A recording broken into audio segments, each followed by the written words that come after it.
মৌচাক গো বাবু, মৌচাক। ও বাবু, বন্ধু খেতে যাবে নাকি এই গঙ্গামণির ঘরে? বরং তোমাকে আজ রাতে আমার সঙ্গে যেতে হবে আমার ঘরে। তোমার ঘরে? হ্যাঁ, কাল রাতে আমার সঙ্গে যেতে হবে আমার দেশের বাড়ি। দেশের বাড়ি? হ্যাঁ, আমাদের গায়ে। সেখানে আমার মৃত্যু পথযাত্রী মা আছেন। আমার সঙ্গে মাত্র তোমাকে যেতে হবে দুদিনের জন্য আমার বউ সেজে।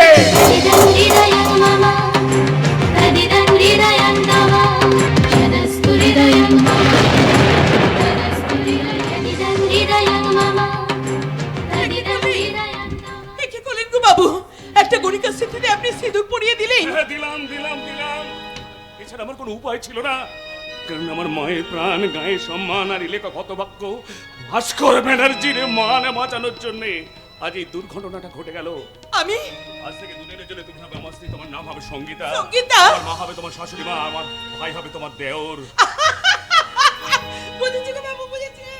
আমাকে সালা অনেক গীতা পাঠ করতে হবে। ওই 1000 টাকায় হবে না, 200 টাকা মাইরি বেশি লাগবে। দেবো, দরকার হলে দুদিনের জন্য তোমাকে আমি 2000 টাকা দেবো। সালা, আজ সকালে কার মুখ থেকে মুখ ধুয়েছিল ভাই? না না না, ওই ভাষা নয়, ওই ভাষা নয়। তোমাকে ভদ্রভাবে কথা বলতে হবে, ভদ্রভাবে পোশাক পরতে হবে, যাতে আমার গায়ের লোকেরা বুঝতে না পারে যে তুই আমার ভাড়া করাবো। ঠিক বলেছো গো বাবু, ঠিক বলেছো। আমি তোমার ভাড়া করাবো আর তুমি আমার ধার করা ভাড়া। একদম খারাপ কথা বলবে না। চলো, আজ রাতেই তোমাকে অনেক কিছু শিখে নিতে হবে, কাল ভোরেই ট্রেন ধরতে হবে। এখন থেকে তোমার নতুন পরিচয় হবে, তুমি লেখক ভাস্কর ব্যানার্জি স্ত্রী, তোমার নাম সঙ্গীতা।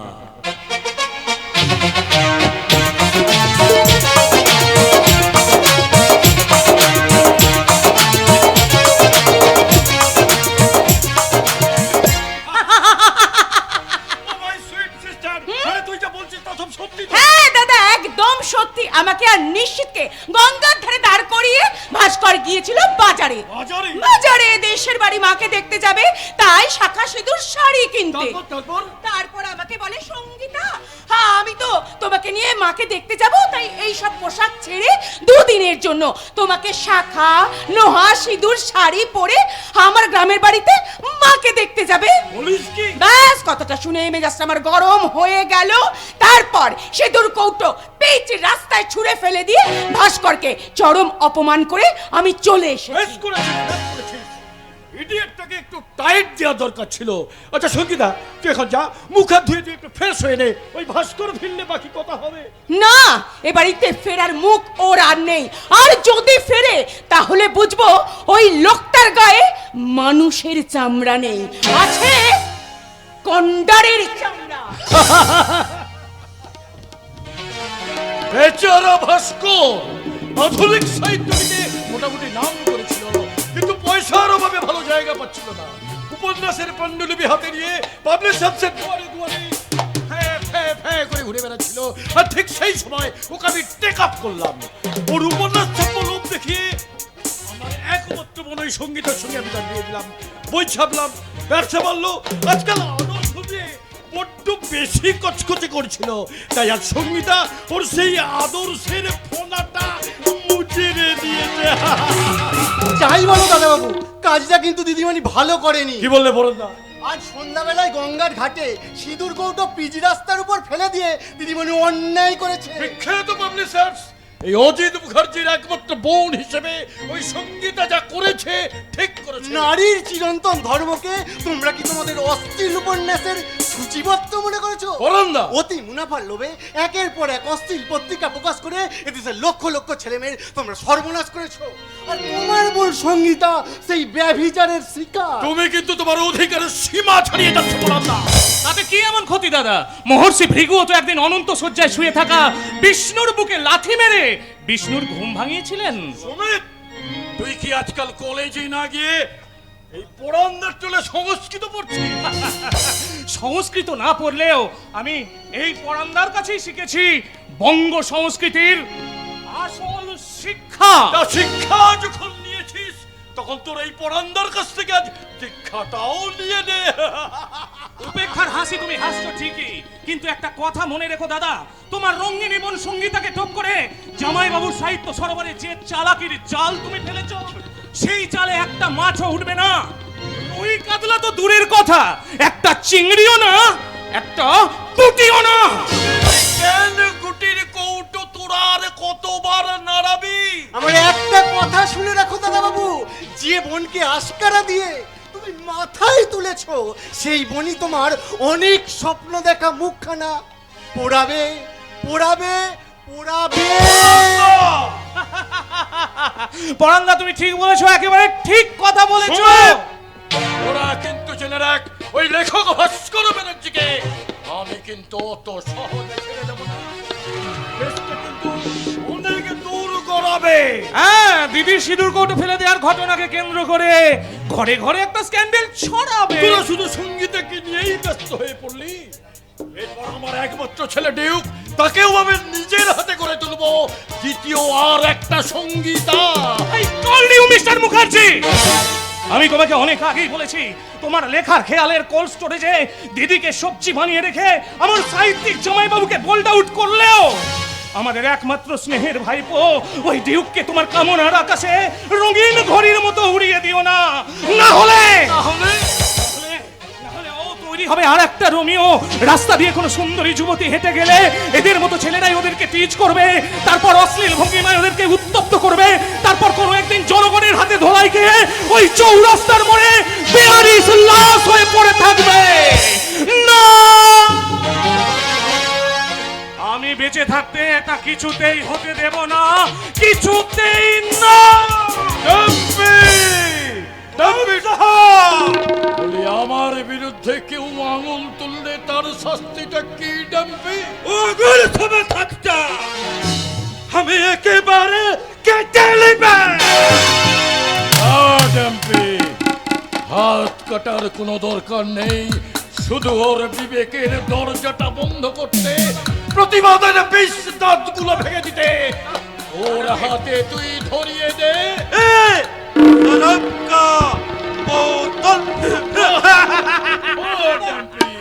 তোর তো দেখছি আমার স্বরলিপির সারি গা মা পা একেবারে মুখস্থ।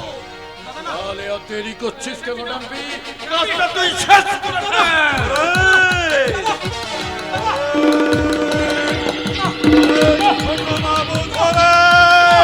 দলাল বলছে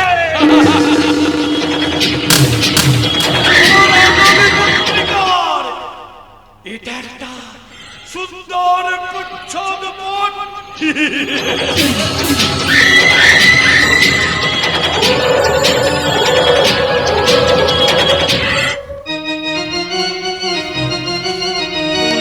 ভালো বেশি বেশি বাসুরি ভালো নইলে বেশু না। ভালো বেশি বেশি বাসুরি ভালো নইলে বেশু না, নইলে বেশু না গো, নইলে বেশু না, ও নইলে বেশু না গো, নইলে বেশু না। ভালো বেশি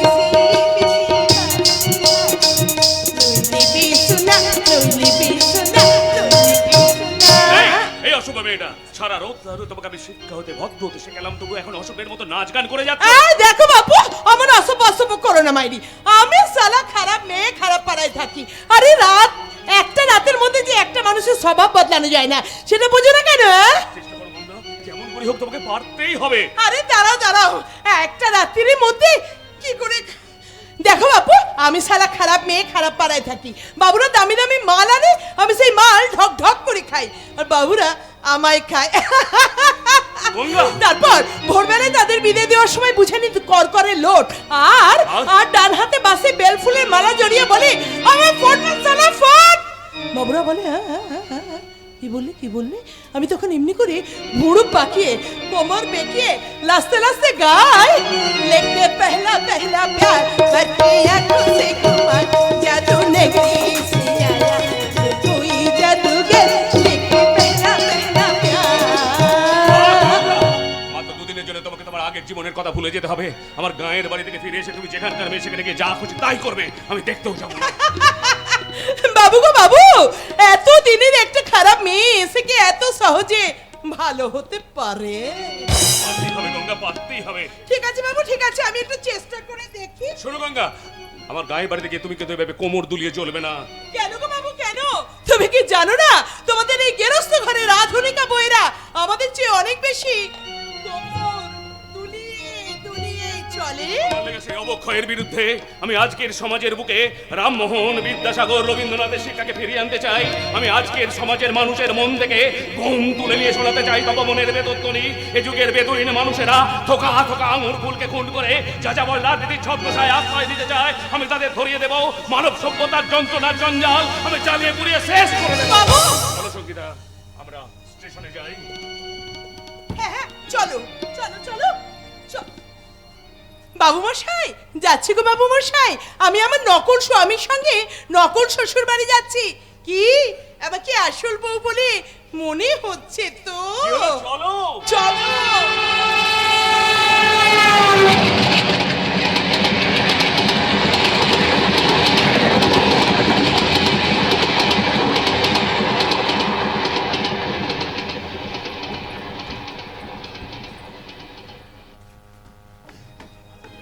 আসছে আসছে আমার দাদা আজ আমার নতুন বৌদিকে নিয়ে আমার মাকে দেখতে আসছে। আর দাদা বৌদি আসছে ভেবে মাও আজ অনেকটা সুস্থ হয়ে উঠেছে। উঠবো না, সুস্থ হয়ে উঠবো না। আরে আজকে আমার দিনটা কি বলতো বাবা অমর? আজ আমার ভাস্কর তার বউকে নিয়ে প্রথম গায়ের বাড়িতে ফিরে আসছে। সেই আনন্দে তুমি যেন আবার ঘটি হারিয়ে ফেলো না মা। মনে রেখো হাটের অসুখ তোমার। জানি রে বাবা, জানি মানুষটা থাকলে ছেলে বউকে দেখলে কত আনন্দ পেত। 10 বছর আগে মানুষটা কোথায় যে গেল, আর ফিরে এলো না বাবা। মাগো, আবার তুমি বাবার কথা মনে করে পাচ্ছ মা?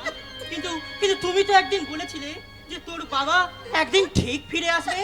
হ্যাঁ রে বাবা, হ্যাঁ, সেই আশাতেই তো আমি হাতে পড়েছি শাখা, নোয়া, সেদিতে সিঁদুর। না না, এই অবস্থায় মা কাঁদতে থাকলে মায়ের হাটের অসুখটা আবার বেড়ে যাবে। তাই ডাক্তারবাবুর কথা মতো যেমন করে হোক মাকে আমাকে ভুলিয়ে রাখতেই হবে।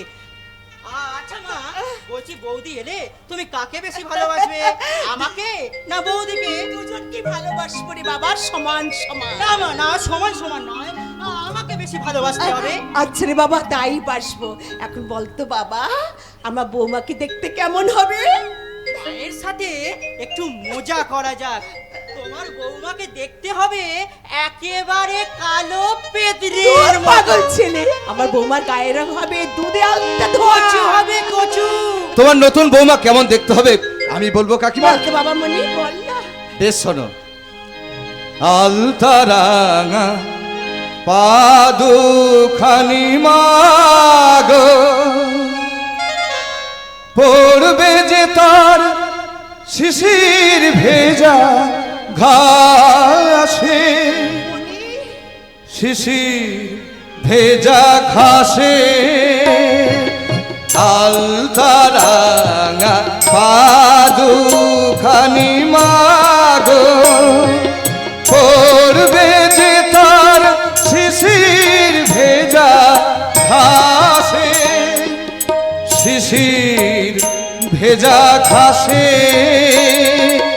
12 মাসে 13 পাবন করবে হেসে হেসে মাগো করবে হেসে হেসে আলতারাঙা পাদুখানি মাগো।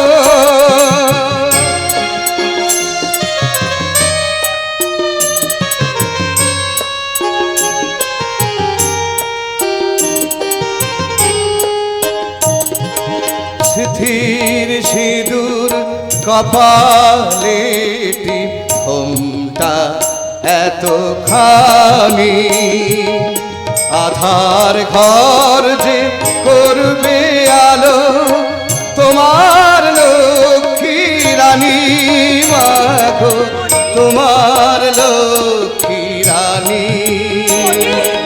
সিথির সিঁদুর কপালে ঘোমটা এতখানি, আধার ঘর যে করবে আলো তোমার লক্ষ্মী রানী মাগো, তোমার লক্ষ্মী রানী।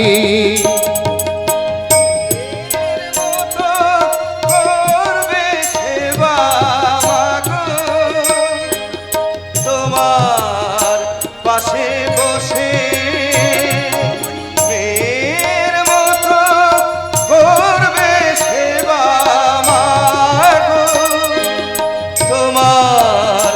পাশে বসে ভালোবাসে তেরো পাবো ভাস্কর আমার ভাস্কর আমার ভাস্কর ভাস্কর এলি বলো বাবা, কেমন আছো? ভালো আছি বাবা আজ আমি খুব ভালো আছি রে খুব ভালো আছি আমি কিন্তু ভালো নেই দাদা। কেন তোর আবার কি হলো? মন খারাপ। কেন? তা তুমি একা এলে বৌদিকে নিয়ে এলে না কেন? এই মানে তোর বৌদি ভাস্কর বড় লোকের মেয়ে বলে বৌমা এলো না বুঝছি মা! পাড়া গিয়ে পড়ে থাকা এই গরিব শাশুড়ি কি তার একবার দেখতে ইচ্ছে করলো না মা মা মা মা তুমি অমন করো না, মা তুমি অমন করো না। তোমার বৌমা এসেছে। এসেছে? আমার বৌমা এসেছে আরে অমরি তাদের যা দিকে নি বাবা পয়সাটা নিয়ে শোন এই শিবুর দোকান থেকে না 1 কেজি রসগোল্লা নিয়ে আসি বৌমাকে মিষ্টি মুখ করাতে হবে যাচ্ছি কাকিমা যাচ্ছি, শুধু মিষ্টি আনবো না, এই মিষ্টি খবরটা বাজারে একেবারে গেজেট করে দিয়ে আসবো। তাই দিবি বাবা তাই দিবি। কই সঙ্গীতা? কোথায় গেল সঙ্গীতা?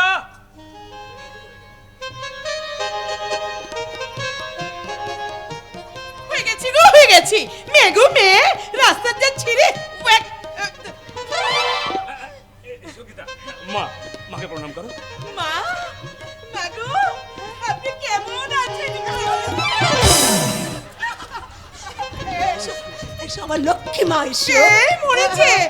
আমি তো লক্ষ্মী নই, আমি তো গঙ্গা। ও নষ্ট করেছে। আরে বাবা, এই গঙ্গা তো তোমার ডাক নাম, তোমার ভালো নামটা বলো। আমার ভালো নাম সঙ্গীতা সঙ্গীতা সঙ্গীতা, ও হচ্ছে আমার, ও তোমার দেও।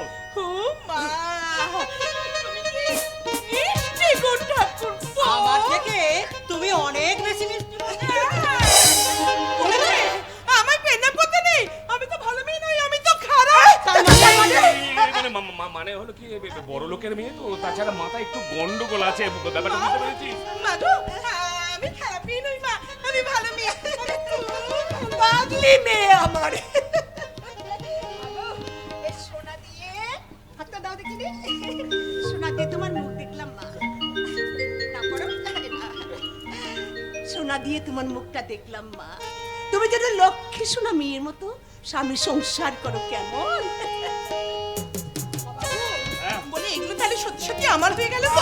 সঙ্গীতা, মা ভাইয়ের সামনে তুমি আমাকে বাবু বলো না, তার গায়ে কোনো বই তার স্বামীকে বাবু বলে না, বুঝেছো? ঠিক আছে, আমি তো জানতাম না তা। শিখিয়ে দেবো বাবা আমি সব কিছু একটু একটু করে শিখিয়ে দেবো ভাস্কর হ্যাঁ মা। আই তো আমার পাশে এসে দাঁড়াতো বাবা আই না এই হতভাগিনী মায়ের সামনে তোদের বিয়ে তো হয়নি বাবা তাই বৌমাকে বরণ করে আমি ঘরে তুলতে পারিনি আজ আমি আমার শেষ ইচ্ছাটা মিটিয়ে নেব দে বাবা দে ডান হাতটা দে তো ভাস্কর মায়ের কথা অবাধ্য হবি না কিন্তু বৌমা মা তোমার হাতটা দাও মা বাবা হাত পাড়ার বউজি এদের আমি শুনে শুনে বলছি এই যে তোমরা বলেছিলে না আমার ছেলে নাকি কোনোদিনও তার বউকে নিয়ে গায়ে ফিরে আসবে না তাই শোনো তোমাদের সবাইকে বলছি ও দিদিরা ও আমার বৌমায়েরা আমি আমার ছেলে বউকে সঙ্গে নিয়ে ঘরের ভিতরে যাই শাক বাজারে দে উলু দে, শাক বাজারে দে উলু দে, শাক বাজারে দে উলু দে, লক্ষ্মী এলো ঘরে, শাক বাজারে দে উলু দে, লক্ষ্মী এলো ঘরে, দুর্বা ফুলের বরণ ডালায় নাও গো বরণ করে, দুর্বা ফুলের বরণ ডালায় নাও গো বরণ করে, শাক বাজারে দে উলু দে, লক্ষ্মী এলো ঘরে, শাক বাজারে দে উলু দে, লক্ষ্মী এলো ঘরে, দুর্বা ফুলের বরণ ডালায় নাও গো বরণ করে, দুর্বা ফুলের বরণ ডালায় নাও গো বরণ করে, শাক বাজারে দে উলু দে, শাক বাজারে দে উলু দে, শাক বাজারে দে উলু দে।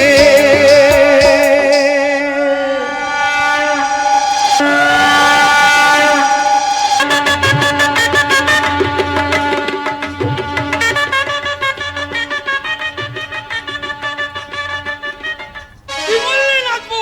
আমার জ্ঞাতি সম্পর্কে কমলা বৌমা শাক বাজিয়ে উলু দিয়ে ছেলে আর ছেলের বউকে ঘরে শুধু ঘরেই যায়নি দাদু, দুদিনের মধ্যে বুড়িটা সুস্থ হয়ে ছোট ছেলে আর ছেলের বউকে নিয়ে একবারে কলকাতায় চলে এলো।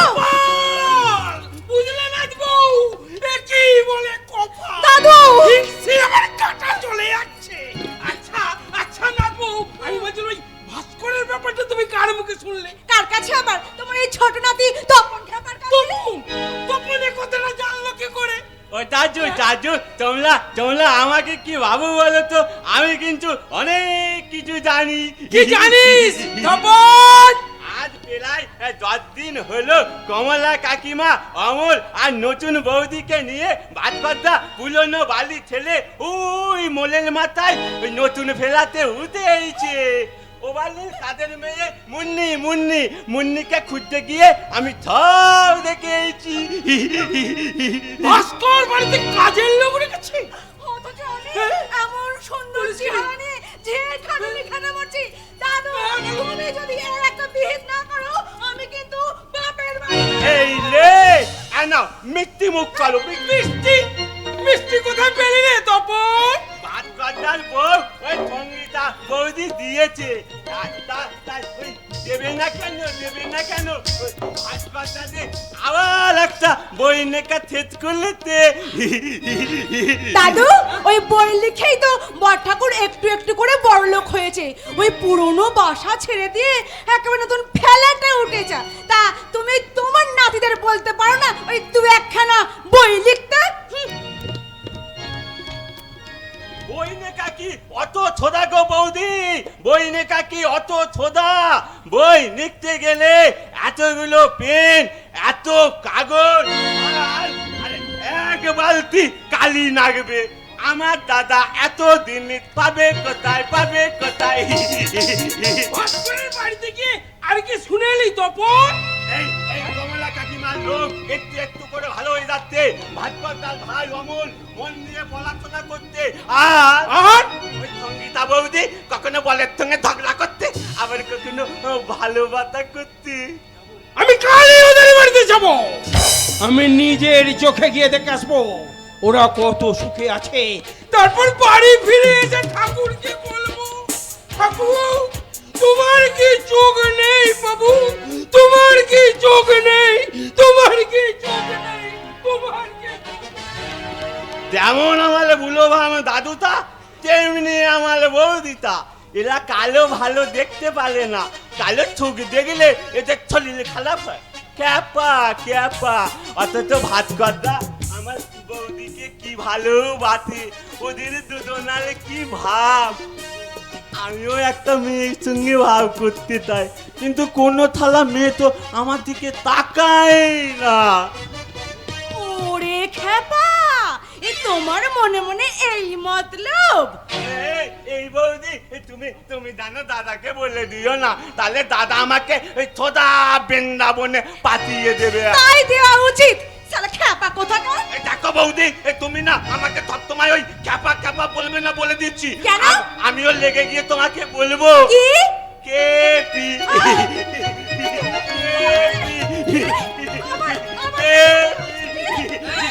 এই তপন, ভেবেছিসটা কি? বলি তুই ভেবেছিসটা কি? আচ্ছা তোর কি কোনো কথা মনে থাকে না? এই তোর বৌদি তোকে বলেনি? ঠাকুরপো, তুমি তোমার মশলাগুলো প্যাকেটগুলো তোমার দাদা টুনের দোকানে দিয়ে এসো। দিতে যাচ্ছিলাম তো। যাচ্ছিলিস তো, ওই শেষ পর্যন্ত পৌঁছালিটা কেন? বস্তা হবে আমি চাউমিন চিলি চিকেন বানাতে পারলাম না। ওই খরিদ্দারগুলো সব আমার একের পর এক ফেরত চলে গেল। কি করবো বলো? ওই বলো রাস্তার মোলে তার সঙ্গে দেখা হয়ে গেল। কার সাথে? সেটাকে ভাস্করদা কত করে ডাকলাম, সে আমাকে দেখেও দেখলো না, চিনেও চিনতে পারলো না। আমি আলো দোলে চিৎকার করে ডাকলাম, ভাস্করদা, ও ভাস্করদা, তবু সে দাঁড়ালো না। দাঁড়াবে কি করলে? সঙ্গে বৌদি ছিল। আশা, ভাস্করদার সঙ্গে তুমি ছিলে? আহা, কি আমার ভালোবাসার কথা। তা আমি কিরার জন্য ওই চৌরাস্তার মোড়ে যাব শুনি? আমি কি সে ভাগ্য করেছি যে আমি আমার স্বামীর সঙ্গে ওই রাস্তার মোড়ে বেড়াতে যাব? আশা, বিয়ে করে কত স্বামী স্ত্রী কত জায়গায় ঘুরতে যাচ্ছে, বেড়াতে যাচ্ছে, অথচ আমি তুমি এই বয়সে ওই কুটনা করছি, বাটনা বাটছি, আর এই রান্না ঘরে গিয়ে ওই কচুলতির তরকারি রাখছি। তার আদবো না কেন? আমার ভাগ্যে যে শুধু কচু আছে, কচু। তাহলে শোনো আশা, খুব তাড়াতাড়ি তোমার আমার দুঃখের হৃদয়ে সুখের সুর বাজবে। দোকানটা যেভাবে চালু হয়েছে আশা, তুমি দেখবে ও দোকান থেকে আমি জায়গা কিনবো, বাড়ি করব, তোমার গহনা তো আমি গড়াবই, সেই সঙ্গে শাড়ির পর শাড়ি কিনে তোমার আলমারিটা একেবারে ভরিয়ে দেবো। সত্যি? তুমি তুমি সত্যি বলছো? এই তোমার গা ছুঁয়ে বলছি আশা, সত্যি সত্যি সত্যি। আবে বাবু,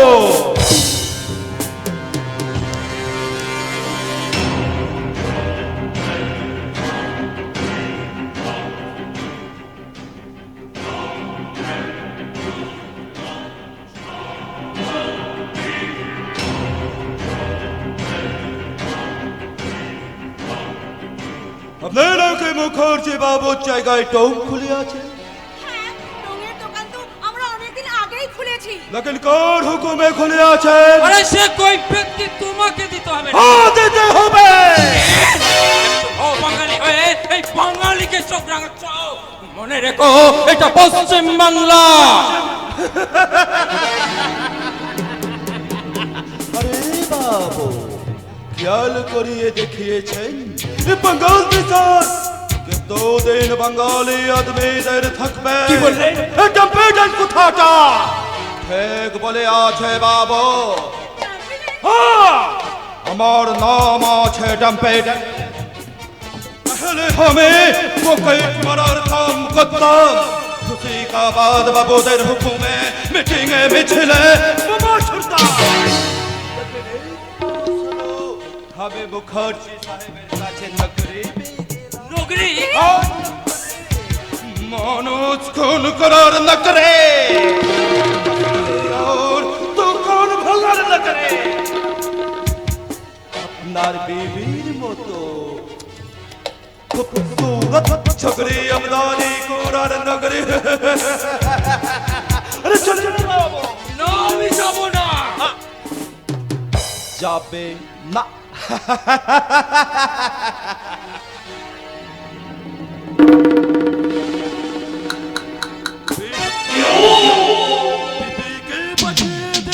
ডাম্পি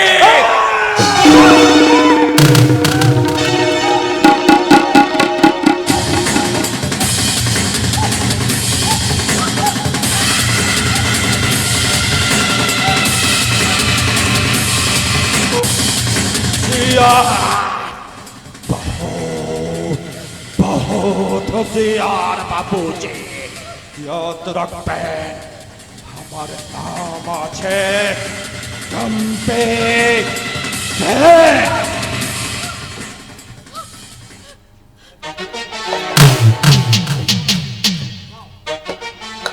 চলুন চলুন বলছে।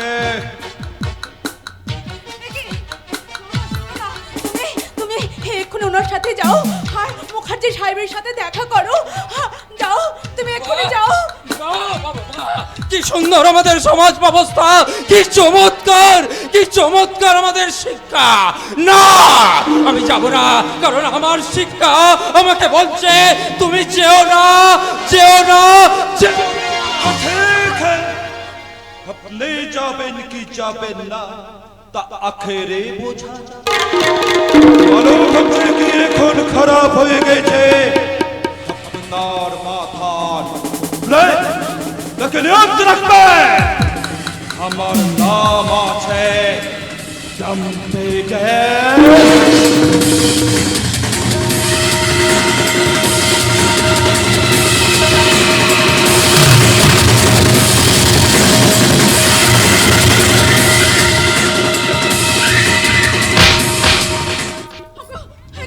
তুমি গেলে না, বলো কেন?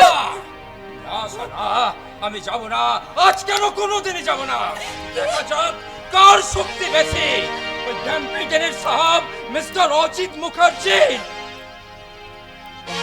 আমার শিক্ষার। দেখা যাক কার শক্তি বেশি।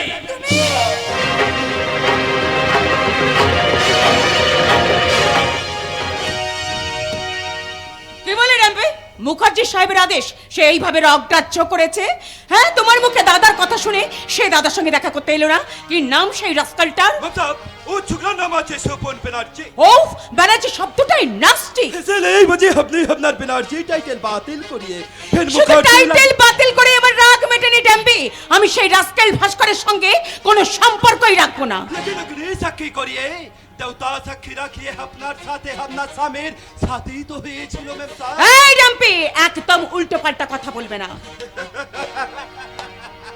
ম্যাম সাহেব আমার কথাটা আপনি ঘুরাইয়ে দিচ্ছেন ঠিকই, लेकिन আপনি কি পারবেন আপনার দিলের মোহব্বতটাকে ঘুমাইয়ে দিতে? কি বললে? আপনি ওর পুরো সবচেয়ে পথে পাও চালিয়েছেন ম্যাম সাহেব। সেই পথটাকে আমি কিছুতেই মন থেকে মানিয়ে নিতে পারে না।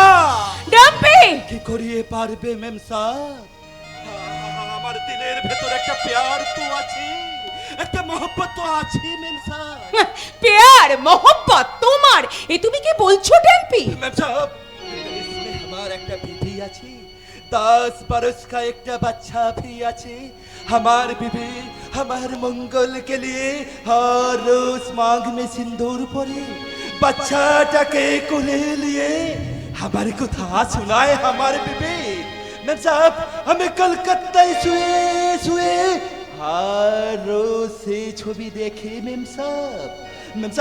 मैम साहब इखान से हमारा देश बहुत बहुत दूर আছে मैम साहब, लेकिन इखान से हमें देखते पाए हमार बीबी का मक में जल जल करছে बहुत बहुत पवित्र सिंदूर मैम साहब, बहुत पवित्र।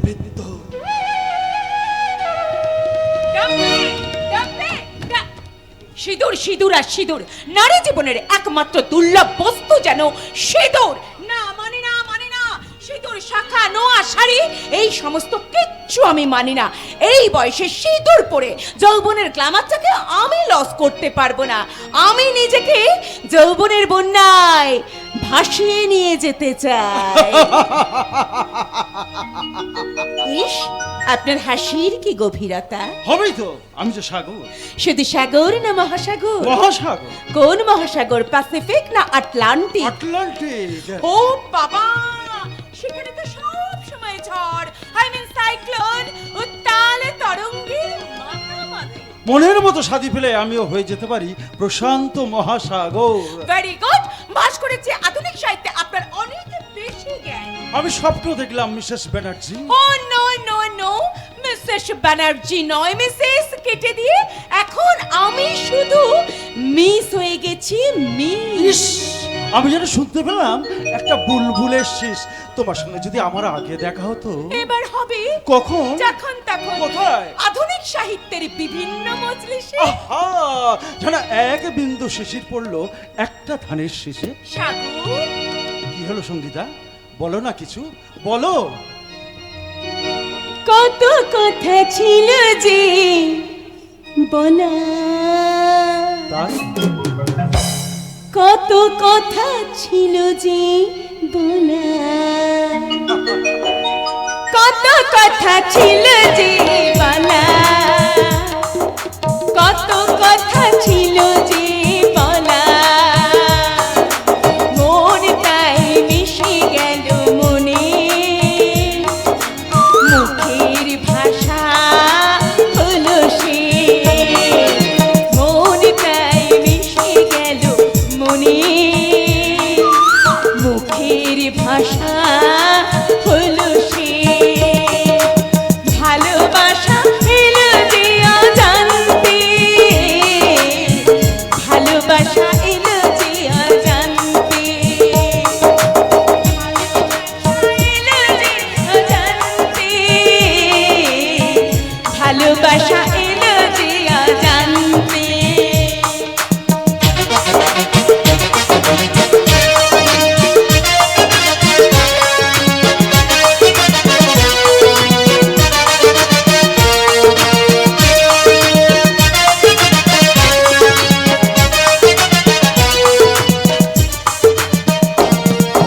তোমার সুরে সুর মিলিয়ে ভালোবাসার স্বপ্ন নিয়ে তোমার সুরে সুর মিলিয়ে ভালোবাসার স্বপ্ন নিয়ে হারিয়ে যেতে চাই গো তোমার চিতে চাই গো তোমার চিতে ভালোবাসা এলো যে অজান্তে ভালোবাসা এলো যে অজান্তে ভালোবাসা এলো যে অজান্তে ভালোবাসা এলো যে অজান্তে লা লা লা লা লা লা লা লা লা।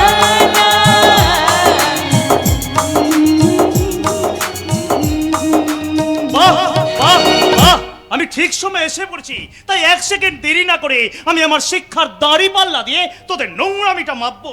নোংরামিটা কোথায় দেখলেন নিশীথ বাবু? এটা আমাদের আধুনিক সাহিত্যের শেখ। সাহিত্যিক তারাশঙ্কর কিংবা বিভূতিভূষণ অথবা মানিক বন্দ্যোপাধ্যায় বেঁচে থাকলে আপনাদের এই চরিত্র ভাঙা চরিত্রহীন সাহিত্যের সর্বাঙ্গে মালিশ করার জন্য কাঁদতে কাঁদতে দোকান থেকে কিনে নিয়ে আসতেন 1 ফাইল আয়োডেক। নিশীথ বাবু, আপনি একটা ভয়ঙ্কর রোগে ভুগছেন, আর যে রোগটার নাম হলো সুপিরিয়রিটি কমপ্লেক্স। চলো যাই চলে যাই দূর বহুদূর, গায়ে মেখে চলবো না সোনার দূর। চলো যাই চলে যাই দূর বহুদূর, গায়ে মেখে চলবো না সোনার দূর। চলো যাই চলে যাই, চলো যাই চলে যাই, চলো যাই চলে যাই, চলো যাই চলে যাই।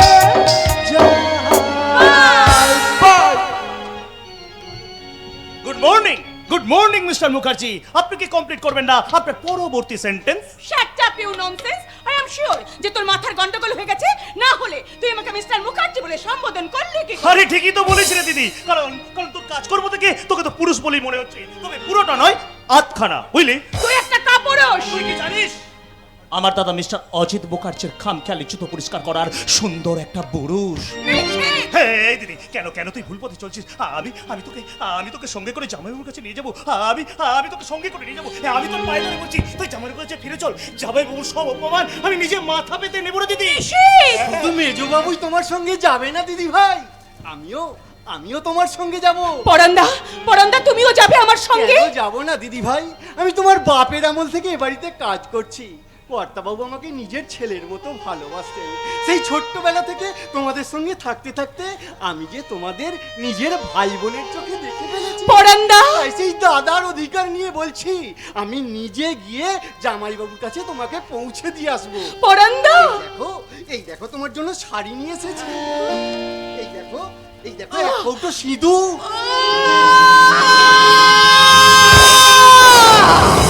আবার সেই সরি সিঁদুরের captcha. Get out! Cut out! I say you get out! বেরিয়ে যাবো।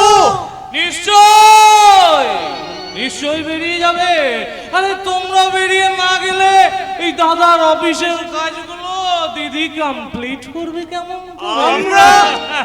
আমরা কি স্বপ্ন দেখছি? পরান্দা, স্বপ্ন নয় বড় দুঃস্বপ্ন। কি করবো বলো পরান্দা? হ্যাঁ, আমার এই প্রতিবাদ করা কণ্ঠ থেকে তুমড়ে মুচড়ে কদাকার করে দেওয়ার জন্যই তো দাদা আমাকে জোর করে মদ খাইয়ে দিয়েছে। কি করবো রে মেজদা?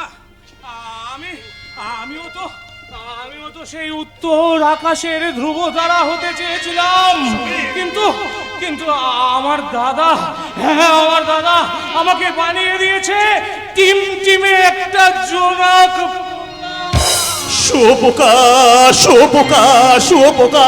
থোকা থোকা সবুজ পাতাগুলোকে চুষে চুষে খেয়ে একেবারে সাদা করে দেবে আমার সেই অর্থলোভী বাধা দেবার কেউ নেই। অর্থনীতির লোভের খোয়ারে বাধা পড়ে গেছে আমাদের প্রতিভা। বিবাহিতা তিনি স্বামীর ঘর করবে না, কলেজে পড়া ভাই মদ খেতে বাধ্য হবে। এই শুন, ফিরে দে তুই আমার সমস্ত শিক্ষা। নিষেধ! দিদি তুই আমাকে চরিত্রহীনতার দীক্ষা দে, দীক্ষা।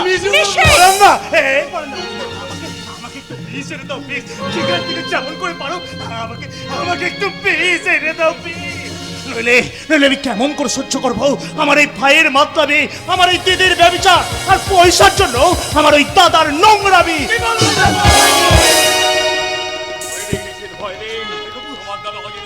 জোর করে তোমাকে তপবনের দিকে ঠেলে দিতে চাইলেও তুমি কিন্তু তপবনের ছোঁয়া পেয়ে গেছো। দাদা, লোকটাকে জিজ্ঞাসা করে তো ওটা তপবনের ছোঁয়া না অধঃপতনের ধোঁয়া। এই মুহূর্তে একটা অদ্ভুত যন্ত্রণা শিশু আমার বুকের মধ্যে কেঁদে উঠলো।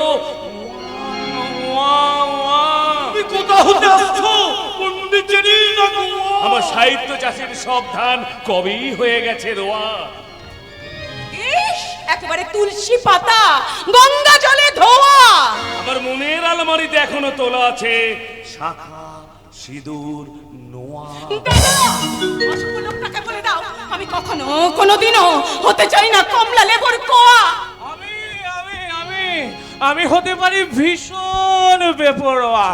যদি এই মুহূর্তে পাওয়া যেত মদ এক পোয়া। বাহ বাহ বাহ, শিক্ষা আজ ছেলের হাতের মোয়া। শুধু তাই নয় পরন্দা, মানুষের সুনীতি আজ দুর্নীতির বিছানায় শোয়া। হাসি বন্ধ করে তুমি উত্তর দাও, তুমি কি আমার বোনকে ফিরিয়ে নিয়ে যেতে চাও? যে আমার আদর্শের সঙ্গে কোনোদিন মিলতেই পারেনি তাকে ফিরিয়ে নিয়ে যাবার কোনো প্রশ্নই ওঠে না। তোমার মুখ দেখে তো মনে হচ্ছে সব দিলে তোমার খাবার জোটে না। প্রকৃতির আবহাওয়া বিষাক্ত হয়ে গেলেও অনিবার্য কারণে প্রয়োজনীয় বাতাসটুকু নিয়ে ফুলগুলো কি ফোটে না? দাদা, আজকাল মনে হয় সূর্য আর পূর্ব দিকে ওঠে না। ও মরন্দা, কাদের যেন ওই বুক ফাটে তবু মুখ ফোটে না। এত সহজ তোমার সামান্য একজন গাইয়া লেখক হয়ে আমার দ্বারা প্রতিষ্ঠিত হয়ে আজ আমারই বাড়িতে দাঁড়িয়ে তুমি আমার বোনকে অপমান করতে চাও? Get out! Cut out! I say you cut out! কিন্তু এমনি এমনি যাই কি করে? আমার বোন আর তোমার সুখে কোনোদিনই ফেরত যাবে না। আমি আপনার বোনের মতো একটা পাথরের ঢিপিকে সঙ্গে নিয়ে যাবার জন্য আসেনি। আমি শেষে আপনার কাছে রেখে যাওয়া আমার পাণ্ডুলিপিটা ফেরত নিয়ে যেতে। সেই পাণ্ডুলিপিখানা আমি ছিঁড়ে কুচি করে ওই পচা নর্দমায় ফেলে দেব। মর্তমাক্ত জীবনের জীবন্ত প্রতীক এত সাহস আপনি পেলেন কি করে? আপনি কি জানেন একমাত্র লেখকরাই পারে তাদের কলম তরবারের সাহায্যে আপনাদের মতো দেশদ্রোহীদের দুঃস্বপ্ন ছিন্ন ভিন্ন করে দিতে? কুকুর, তোর সেই পাণ্ডুলিপির বদলে তুই আমার এই জুতোটা মুখে করে নিয়ে দাদা,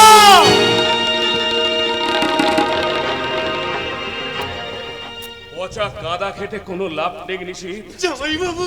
পরান্না, তোমরা আমাকে একটুখানি সময় দাও। আমি যাবার আগে মিস্টার মুখার্জিকে শেষ কথাটা বলে যেতে চাই। কি বলতে চাস তুই? আপনার কাছে আমার দুটো জিনিস জমা ছিল, একটা বই আর একটাই বউ। দুটো জিনিসই আপনার লোভের ব্যাংকে রেখে সুদের পর সুদ কাটিয়ে যান। যাবার সময় কেউ লেখক আপনাকে একটা কথা বলে যেতে চায়, আপনি অনুগ্রহ করে একটু এগিয়ে আসুন। হ্যাঁ, আসুন আসুন আসুন। আমি আপনার জুতোটা আপনার মুখে মেরে দেখি আপনার মুখটা কেমন মানা।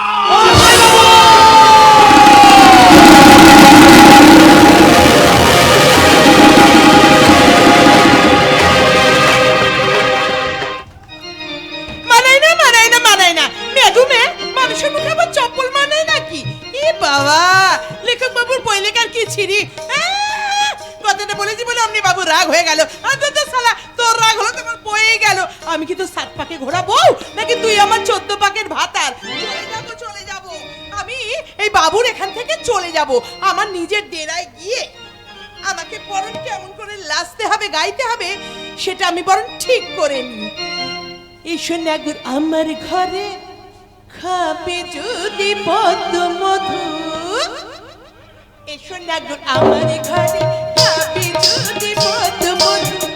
এসো নাগুর আমার ঘরে খাবে যদি পদ্ম মধু। বুকের বাগানে নই নাহিলে করবো জাদু। বুকের বাগানে নই নাহিলে করবো জাদু। এসো নাগুর আমার ঘরে খাবে যদি পদ্ম মধু। এসো নাগুর আমার ঘরে খাবে যদি পদ্ম মধু। এসো না গো আমার ঘরে খাবে যদি মধু এসো না গো আমার ঘরে খাবে যদি মধু সন্ধ্যাবেলা কিরকম নাচ গান করছো তুমি? মরেছে আগে কেলার শিখ। কি বললে? কেলার শিখ ও কেলার শিখ। ও আপনি বুঝবেন না, পুরোনো দিনের মানুষ তো। যাই বলো বৌমা, ঘরে বউদের কোনোদিন এরকম নাচ গান করতে কখনো আমি দেখিনি। যা করেছো করেছো, কোনোদিনও করবে না, কেমন? আচ্ছা মা। কি বলো? এই একটু আগে আমি ঘরদুয়ারি সন্ধে গদের হ্যাঁ সন্ধে দেওয়া হয়ে গেছে। আচ্ছা ভাস্কর কোথায় গো? কি জানি কোথায় গেছেন বাবু। বৌমা, বড় লোকের বোন বলে তোমার কি গরিব শাশুড়ি কথা একটা তুমি গ্রাহ্য করবে না, তাই না? কাল থেকে আবার কতদিন না বলেছি যে ভাস্কর তুমি বাবু বলবে না। ভুলে গেছে মা। ওরা খামখেয়ালি ছেলে হয়েছে আমার, কখন যে কি হয় ওই জানে। কিন্তু কাল থেকে ভাস্করকে না বড্ড গম্ভীর লাগছে জানো।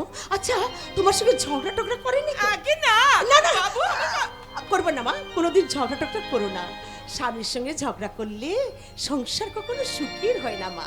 এগিয়ে এসো এগিয়ে এসো, মা কালীর পুজো করার সিঁদুর আমি নিয়ে এসেছি, তোমার সিঁথিতে একটু পরিয়ে দেবো। উফ, ভালো করে সিঁদুর পরতো তুমি সে করি, তাই না?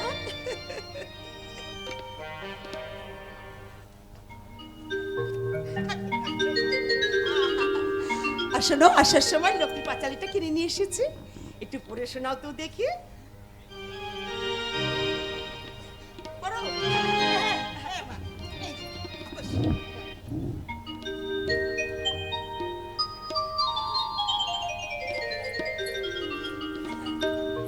এই সময়গুলো লক্ষ্মী রানী আমার ঘরেতে সবাই সুখে থাকে যেন তোমার বাড়িতে, দুঃখ যেন চিরকাল দূরে দূরে থাকে।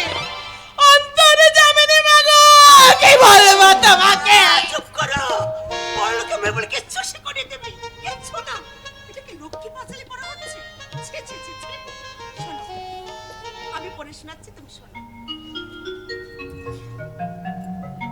মায়ের সামনে বসে পাঁচালি হাতে নিয়ে ঠিক হাত জোড় করে মাকে প্রণাম করে এমনি করে বলবে, দোল পূর্ণিমা নিশি নির্মল আকাশ, মন্দ মৃদু বহিতেছে মলয় বাতাস, তোমারে করিব পূজা ধূপ ধুনো দিয়ে, আরতি করিব মাগো নৈবেদ্য সাজাই।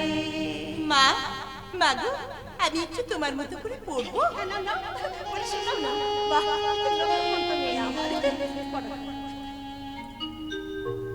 দোল পূর্ণিমার নিশি নির্মল আকাশ, মৃদু মন্দ বহিতেছে মলয় বাতাস, তোমারে করিব পূজা ধূপ ধুনো দিয়ে, আরতি করিব মাগো নৈবেদ্য সাজাই। সুন্দর করেছে মা। মাগো আপনি তো একেবারে সুস্থ হয়ে গেছেন মা, আমি তাহলে একটু দুদিনের জন্য আমার বাপের বাড়ি থেকে ঘুরে আসি। দেখো বৌমা, স্বামীর ঘর করতে এসে ঘন ঘন বাপের বাড়ি যাওয়ার টান কিন্তু ভালো নয়। কিন্তু নয়, কোনো কিন্তু নয়। মা এখন সুস্থ হয়ে গেলে বেশ কিছু রেস্টে থাকতে হবে, তাই এই মুহূর্তে তোমার কোথাও যাওয়া হবে না, বুঝেছো? দেখলে তো বাবা, মায়ের মধ্যে সন্তানের কত মায়া। এমনি মায়ার বাঁধনে তুমিও বাধা করবে বৌমা, যখন তুমি আমার মতো সন্তানের মা হবে। বলছি বাবা, দুইজনে এসব নিয়ে বৌমার সঙ্গে ঝগড়াঝাটি করিস না। একটা কথা কি জানিস? কি কথা মা? মেয়েরা বিয়ের পর নতুন স্বামীর ঘর করতে এসে আবার কবে বাপের বাড়িতে যাব সেই চিন্তায় তাদের ঘুম হয় না। তারপর যখন আমার মতো মা হয়, নাতি নাতনি ঠাকুমা হয়, আমার মতো মাথার চুলগুলো পেকে যায়, তখন ওই বাপের বাড়ি যাবার কথা তাদের মনেই থাকে না।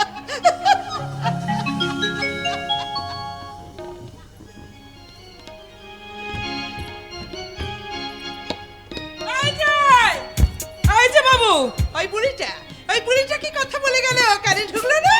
আমি নাকি মায়ের বাঁধনে জড়িয়ে পড়বো, আমি নাকি ছেলে পুলের মা হব। দিন, আমার সব টাকা মিটিয়ে দিন। আমি কিন্তু খুব খারাপ মেয়ে বাবু, একটা টাকা কম দিলে সালা এমন কাঁচা কাঁচা কিস্তি দেব না, আপনার মান সম্মানের কিস্তি একেবারে কাবার হয়ে যাবে। লজ্জায় তখন ভুজনোর ভাত বমি করবে, বমি। তুমি কি আমাকে বিশ্বাস করো না? বিশ্বাস? আরে তাদের পুরুষ মানুষের বিশ্বাসের মুখে আমি লাথি মারি। কেন কেন তুমি আমাকে বিশ্বাস করবে না? কেন আর 5টা অন্য পুরুষের সাথে তুমি আমাকে অন্য চোখে দেখবে না?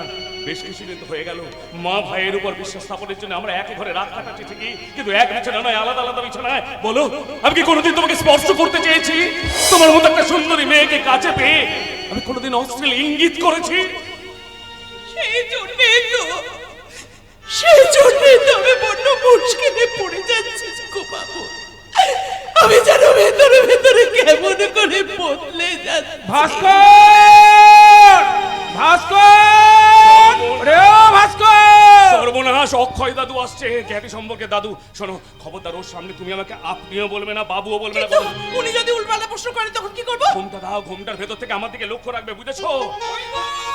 আমার লক্ষ্মীমন্ত নাথ বউ গো! আরে আসুন আসুন, অক্ষয় দাদু আসুন। তা জানতে যখন পেরেছি যে তোরা এ পাড়াতেই থাকিস, তখন একবার কেন রে, আমি 1000বার আসবো। আরে এসো ভাই, এসো, এসো, এসো।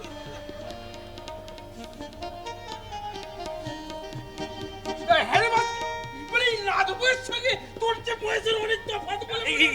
এবারে কি গো, দাদুর কথার উত্তর দাও। আরে বাবা, আপনি তুমি থামো না, দাদুর কথা আমি ঠিক উত্তর দেব। মানে ওই ব্যাপারটাকে জানেন দাদু, আমাদের মানে বিয়েটা ওই ভালোবাসা করে হয়েছে তো, তাই ও আমার বয়স দেখেনি আর আমি ওর বয়স দেখেনি। তা ভালো, তা ভালো, কিন্তু নাথ বউ হঠাৎ ভাস্করকে তুমি বলার আগে আপনি বললে কেন? মানে হচ্ছে কি দাদু, আমাকে বড় ভাবতে গিয়ে না তোমাকে বড় ভেবে। দাদু বলি ওই ঠাকুমার কথা তোমার মনে পড়ে? তা আবার পড়ে না নাথ বউ, তা আবার পড়ে না।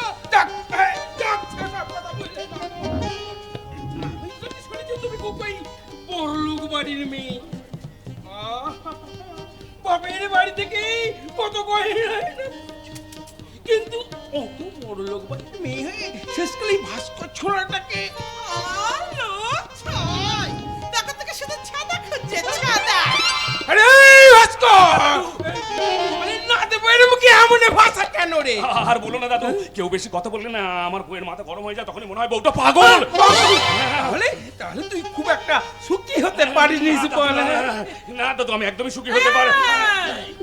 এই যে বকবকানি বাদ দিয়ে লিখতে বসো, লিখতে বসো, নইলে এখনই আমি তোমার জামা কাপড় সব ছিঁড়ে কুচি কুচি করে দেবো, কুচি কুচি করে দেবো।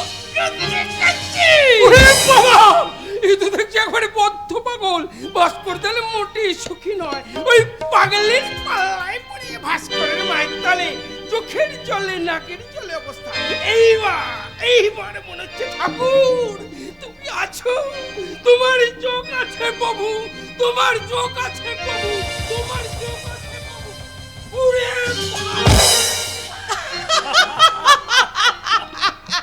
এবার বলো সঙ্গীতা, কেন আমি তোমায় বলেছিলাম পায়ের জুতো কেমন মানায় অমানুষের মুখে?